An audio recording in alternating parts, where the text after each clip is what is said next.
Let's get into some shite.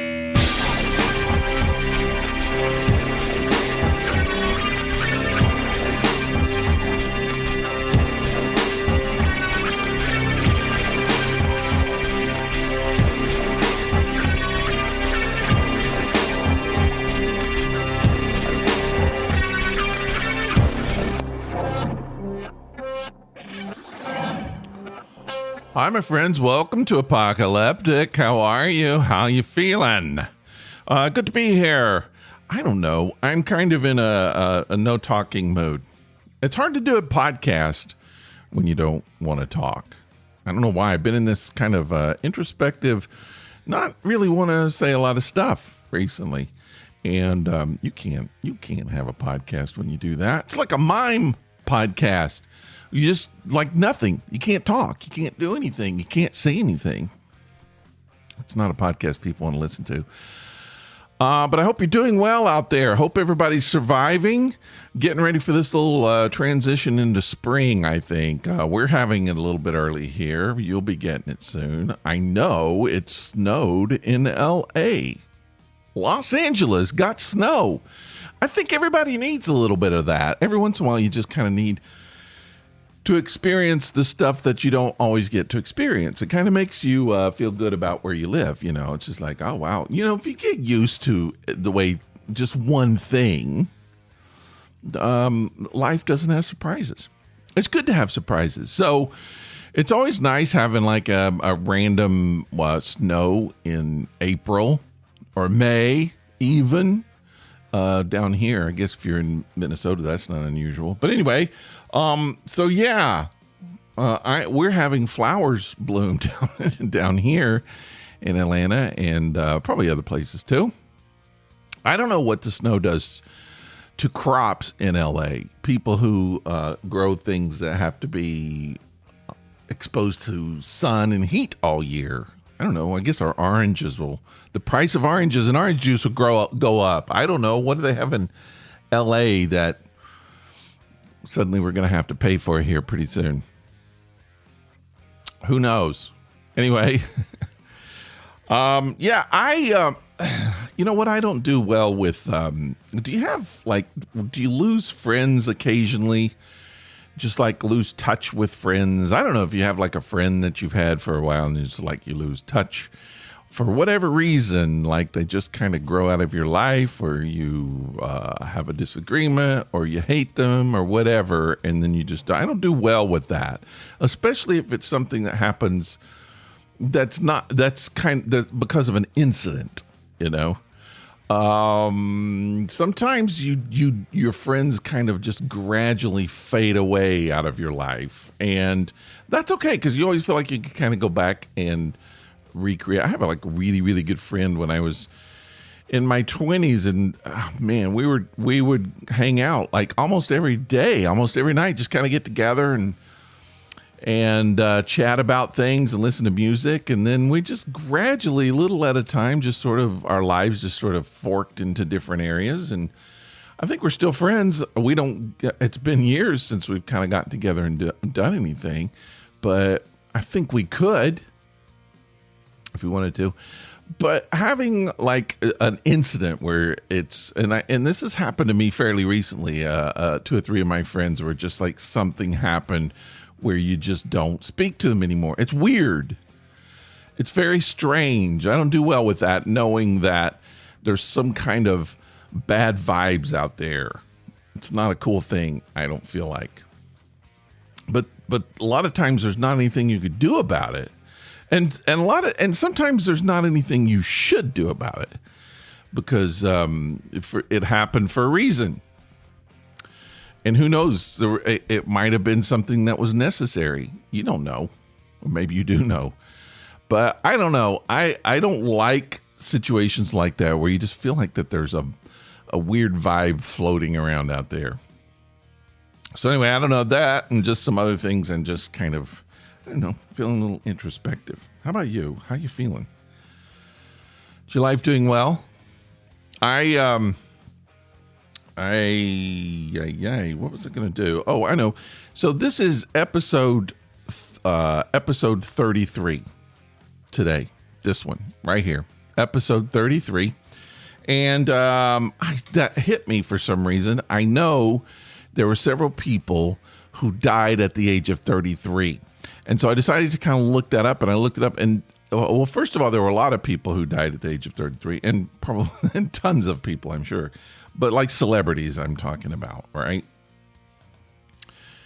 And I was kind of surprised, some of the ones who died at age 33. So here we go. So I was thinking about this. Whenever I hear about someone who died at the age of 33, I always think of Jesus. That's the one that I always hear, used to hear a lot about. He was 33 years old when he died. And if you do some research, you find out that's probably not even true. The way that the time was recorded and dates and all of that, that probably wasn't even correct. But I'm going to say, for the sake of this show, that it was correct. So we'll put him. But here's the weird thing: whenever 33 just seems like such a kid to me, anyway. I mean, it was a long, long time ago, almost half my life ago. It just seems so really, really young. And so your 30s, I believe your 30s are that's like a really, really good decade. The 30s are a really great decade. Not like, for me, there was a lot of crap that happened in my 30s. A lot of crap, relationship especially, but just life crap that happened when I was in my 30s that I would look back and go, boy, I wouldn't want to go through that again. But just how things were in my 30s, how I was in my 30s was nice. You know, you're just I feel like I was anyway, in the best shape of my life, and just things were going fairly well in life. So it's just, you're a good person in your 30s, I think. You're much more stable than you were in your 20s. You're still young. You don't maybe feel like it when you're in your 30s. You feel like you're not as young. You feel like you're getting over the young years, but you're really not. And I think about these people who died at 33, just barely in their 30s. Just still kids. Jesus was still a kid. When he died at 33, and if the time thing is correct, he even died younger. Who else? Bon Scott from AC/DC, so close to Jesus. The old singer of AC/DC, the original, I guess, Bon Scott, 33 when he died. Who else? Sam Cooke. Sam Cooke died at 33. Richard II of England was 33 when he died. And here's somebody I didn't even know existed. Baldwin III of Jerusalem was the king of Jerusalem. I didn't even know there was a Baldwin III. I didn't even know there was a Baldwin in Jerusalem. There you go. I had no idea that name was even around in Jerusalem. I don't know if he was kin to me at all. I didn't know. Well, I was going to say I didn't know I was kin to any kings, but I do know that. Who else? Chris Farley. You remember that guy, Chris Farley? 33 when he died. I can remember hearing about him dying on the radio. So I sort of remember that. 33 he was. John Belushi was 33 when he died. I can remember, I think I was on winter break from college when Belushi died. I remember that. What was it, 81, maybe 82? Somewhere around there. Nipsey Hussle, rap guy. I remember him dying, although I didn't know anything about him. And when he died, I just thought he was some random guy. And then I found out he was actually some really, really big, popular, well-known guy. Somebody also I don't know, Naya Rivera, who was on Glee. She was an actor on Glee.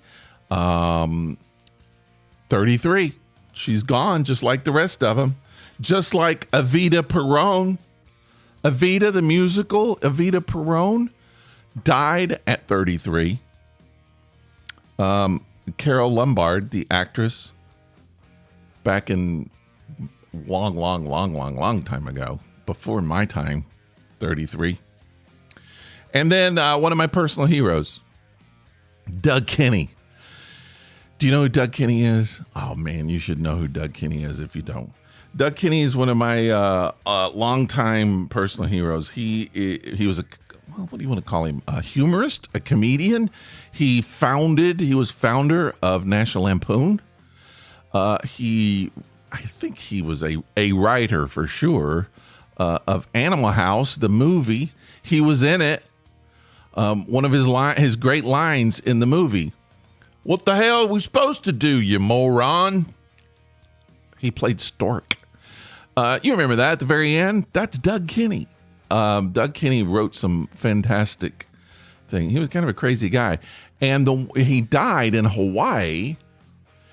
He slipped off of a cliff.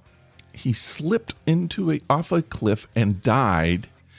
And to this day, there's kind of a debate on whether, number one, he slipped, number two, he was pushed, or number three, he committed suicide. He was very suicidal. He was a depressed kind of guy, and he threatened suicide a lot. So a lot of his friends, I think his best friend was Chevy Chase. You know Chevy Chase, maybe not personally. You know who he is. I think Chevy believes he slipped. He doesn't think that he actually committed suicide, but no one knows. So that's Doug Kinney, 33. All of these people, 33, and just young kids when they died. It's amazing that their life, even Elvis. I think Elvis was like very, very early 40s, which seems also so very young. And I think about these people who had like these lives that were so under the spotlight. And Elvis especially was just huge life. Do you just get so much action in your life, and then if you get too much, it's cut off? The rest of us have to have it sort of spread out over an entire life. I don't know if that's the rule. It should be the rule, maybe. No, it shouldn't be the rule. There's people like Mick Jagger. Mick Jagger's had a life 4 times as exciting as Elvis. He's still kicking. I'm hearing auto noises outside my window. So it's my life is not anywhere as exciting as any of those guys, I have to admit. You know what I find? So I came from Tennessee, born and raised in Tennessee, and there's some stuff going on in Tennessee right now that kind of irks me, kind of gets on my nerves. You probably heard about it. Tennessee's trying to pass a law that bans drag shows. What kind of crazy, fake religious stuff is this? I'm not a person, I don't like rhetoric. I don't like just yakking about something you can't do something about. I'm not into that. I don't like to just talk about stuff just to talk about it. So I don't, I feel like part of that, the only way that this could be addressed is for it to be rhetoric, because I just don't know that there are enough people that's going to come up against this. But it's one of the most ridiculous things, and it's such a posturing thing. It's attacking people who don't have the power to attack back, which is very cowardly in my opinion. But this is such a non-issue. You don't ever hear of any issues or problems with drag shows, do you? You don't hear about drugs or alcohol. You don't hear about people fighting. Nothing happens at drag shows. And they've decided to make this such a bad, I'm convinced that people like this sit in a boardroom with a little notebook and paper and their crayons and try to figure out targets, things that they can safely target to make them look good and powerful and spiritual, while at the same time being safe. No one's going to come back and attack them and this is just one of those things. I have to say, I've seen a few drag shows in my time. I've never been to a drag bar, a drag club. I don't know what the term is, but I've never been there to see one like the official big spectacle the way drag should be seen. I've seen videos of that. It looks very exciting. Now, I'm a theater person. I like theatrical. I'm trying to think if I've ever, I don't think, yes, I have. I have done a play where I did drag. I was trying to remember if I did. But see, this is my problem, is to focus on drag is, it's going to come back. I just don't see how legally they're going to be able to do it. But there's so many, they're trying to make it look like, oh, this drag show, we're doing this for the kids. They're targeting the kids. We don't want kids. Kids don't go to drag shows. There are drag shows for kids. There's a documentary about a drag show for kids. It's a very interesting thing. I have no, I don't know. I don't have any kind of opinion about it. If kids want to do something like that, it doesn't hurt them. What does it matter if they want to put a wig and a dress on, or if they want to put pants and wife beater T-shirt on? I don't know what you call those, but anyway, what difference does it make if they want to do that? If they want to dress like any gender in the world or no gender, who is it hurting? Well, it's hurting somebody's mental image of what a god is. That's all it's hurting. It's hurting their ego. That's all. Nobody else is getting hurt. Drag shows are just entertainment. There's no sex. There's some, you could probably go to somewhere in this world where there's some drag shows that are kind of sexual. But for the most part, drag shows are just entertainment. People are singing songs. People are, they're getting their makeup right. There's not going to be sex because they don't want to take their clothes off. They work too hard to put them on. Their wigs are just, they want them to be perfect. What are they trying? You know what they're trying to target? They're trying to target things like pride parades that they can't stand, that goes through their city, and they can't do anything about it. So now they can, because if they say no drag in public, then they can come down and arrest people. I just feel like everyone should show up in drag at every single meeting, the government meeting that they have there. Everybody should show up there. They should walk around the courthouse, the city hall, wherever they have their. Everyone should do that. It should just keep doing it and keep doing it. They can't arrest everybody. Keep doing it. It's not illegal to dress as drag. No one can tell you. This is America. They can't tell you how you can dress. We don't have a dress code in America. They can't say you can't wear a dress in public. What's next? Kilt? You can't wear a kilt in public? Why can you not dress like you want in public in America? It's ridiculous, Tennessee. And I just think that there's no way it can stand. I would challenge it. I think we should challenge it. You got kabuki theater in Japan for centuries. Drag. It was always men dressed as the women. Monty Python, Kids in the Hall. I don't care. Our entertainment has always been drag. Always. And now fake Christians are going to tell us that's wrong. You can't do that. We're going to protect you. No, it's not about protecting you. It's because they can't control something. Something's making them feel uncomfortable, and they got to get involved. And you know what? If you don't say no, it'll be something else next. They're going to take away something else. It's how much can they take? How much can they take? And I feel like we live in a society now where people are going to gripe about it on Facebook. They're going to gripe about it on Twitter. They're going to gripe about it on their podcast and then do nothing about it in real life. And so these people keep taking it away, because that's what we live in now.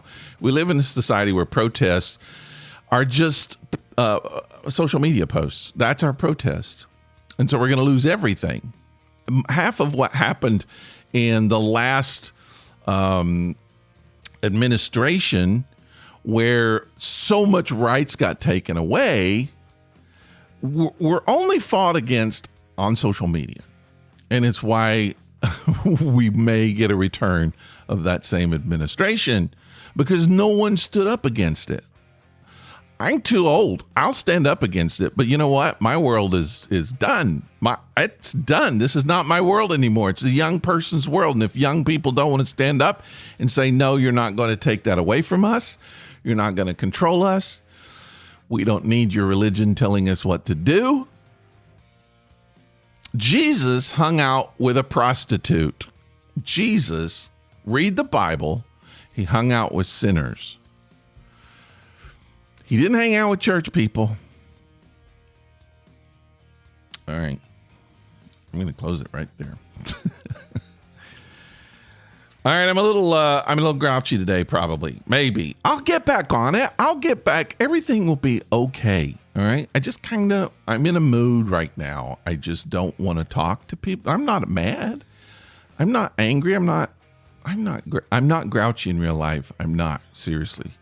I'm just kind of distracted, slightly distracted. You know what would make me feel better? Hearing from you. That's right. Just call me on the listener line, 678-348-0008.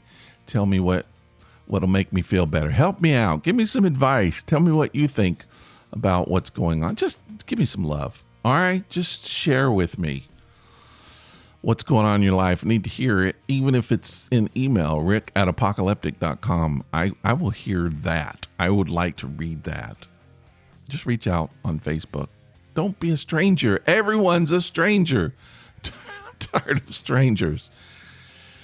You know what I need? I need to see a drag show. I really do. I think I'm going to get my wife and some friends, and I'm going to go to a real official drag show. I have been to a drag show before, and it was a lot of fun. What was really fun is the one I went to. There were people who were like really good professional drag people, and then there were like, I don't know, 2, maybe 3 people who had never done it before, and it was their first night, and you could tell they were nervous as they could be, and it was kind of cute, kind of funny, but also awkward and a little cringy because you felt bad for them. You kind of felt like, oh, you do better, come on. I remember there's one dude who had his makeup perfect. He looked kind of hot. But anyway, it's just fun. Why not? You've seen the Birdcage, right? Are we still... That was in the 80s. Are we still there? Are politicians still trying to target the drag? It's ridiculous. I know a lot of people who do drag. They're just great people. Fantastic people. A lot better than the people trying to target them. The people who pretend like they're Christians, but they're actually really mean people. Yeah, I don't like those people. I would much rather prefer the drag people. And I'll tell you one thing. Let me tell you one thing. Jesus, the Jesus that those people think they're doing this for, he doesn't even know them. He doesn't know them. If you read the Bible, he says, I don't know you. And it's true. That's how I'm ending it. All right, reach out, say hi. I'm gonna go to sleep.